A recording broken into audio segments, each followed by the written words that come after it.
অপরাধের দায় রাজ্য সরকারের। তাহলে রাজ্য সরকারকে ঠিক করতে হবে এই অপরাধের দায় যখন আমার নয়, তাই দায়িত্ব তাকেই নিতে হবে। শিক্ষক নিয়োগের সাথে যুক্ত সমস্ত দুর্নীতিগ্রস্তদের অবিলম্বে দৃষ্টান্তমূলক শাস্তি দিতে হবে।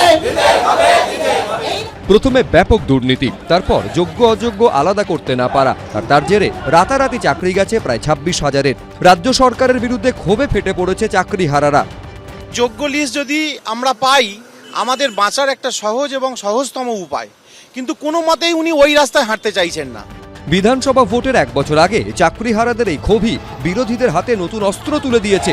সম্প্রতি দিল্লিতে 5 জন চাকরিহারাদের সঙ্গে দেখা করেছিলেন কংগ্রেস সাংসদ রাহুল গান্ধী।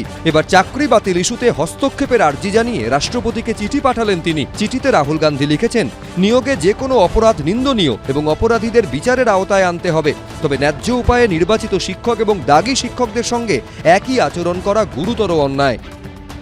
26,000 ছেলে মেয়ে, তাদের মধ্যে এক প্রতিনিধি দল যোগ্য যারা, তারা রাহুল গান্ধীর সঙ্গে দেখা করেছিলেন। তিনি এই যোগ্য চাকরি প্রার্থীদের জন্য তিনি অভিযোগ জানালেন, তিনি চিঠি দিলেন। আজকেও তিনি বিখ্যাত আইনজীবীর সঙ্গে কথা বলেছেন। এটা সম্পূর্ণ একটা অপ্রাসঙ্গিক চিঠি। যে কেউ চিঠি দিতে পারেন, এ নিয়ে কোনো বিষয় নেই, কিন্তু মানে এই জটিলতাটার সমাধানের ক্ষেত্রে এই চিঠির কোনো ভূমিকা নেই। মঙ্গলবার কলকাতায় মুখ্যমন্ত্রীর পদত্যাগ চেয়ে পথে নামে যুব কংগ্রেস। বিধান ভবন থেকে ফিলিপস মোড় পর্যন্ত বিক্ষোভ মিছিল করেন যুব কংগ্রেসের নেতাকর্মীরা। যারা 18,000 চাকরি প্রার্থী যারা যোগ্য, তাদের অবিলম্বে চাকরিতে ফেরত করতে হবে। মুখ্যমন্ত্রীর পদত্যাগ চাই আমরা।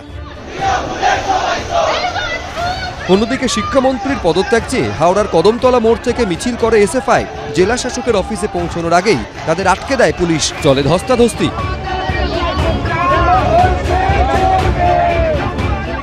যোগ্যদের অবিলম্বে চাকরিতে বহাল করার দাবিতে এদিন কলেজ স্ট্রিটে মিছিল করে বাম ছাত্র সংগঠন ডিএসও।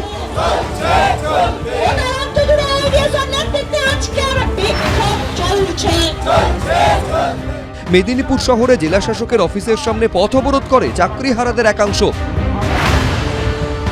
ডিআই অফিসে তালা লাগিয়ে বিক্ষোভ দেখান তারা। এদিকে সূত্রের খবর, সোশ্যাল মিডিয়ায় মন্ত্রীরা সক্রিয় নন বলে ক্ষুব্ধ মুখ্যমন্ত্রী। সূত্রের দাবি, মঙ্গলবার মন্ত্রিসভার বৈঠকে এ নিয়ে ক্ষোভ প্রকাশ করেন মমতা বন্দ্যোপাধ্যায়। সিপিএম সাংসদ ও আইনজীবী বিকাশ রঞ্জন ভট্টাচার্য নাম করে তিনি বলেন, এসএসসির 26,000 শিক্ষক ও শিক্ষাকর্মীর চাকরি যাওয়া নিয়ে বিকাশ রঞ্জন ভট্টাচার্যরা নানা রকম অপব্যাখ্যা দিচ্ছেন সোশ্যাল নেটওয়ার্কিং সাইটে। আপনারা চুপ করে বসে আছেন? আপনারা সোশ্যাল মিডিয়ায় সক্রিয় হন, এর কাউন্টার করুন। এর পাশাপাশি রাজ্য সরকারের বিরুদ্ধে বিভিন্ন আদালতে যেসব মামলা চলছে তার উপর নজরদারি করার জন্য মুখ্য সচিবের তত্ত্বাবধানে একটি মন্ত্রীগোষ্ঠী তৈরি করে দিয়েছেন মমতা বন্দ্যোপাধ্যায়। তাতে রয়েছেন অরূপ বিশ্বাস, ফিরহাদ হাকিম, ব্রাত্য বসু, মলয় ঘটক, চন্দ্রিমা ভট্টাচার্য ও শশী পাজা, ঐশী মুখোপাধ্যায়, আসাদুল হোসেন, সুনীত হালদার, এবিপি আনন্দ।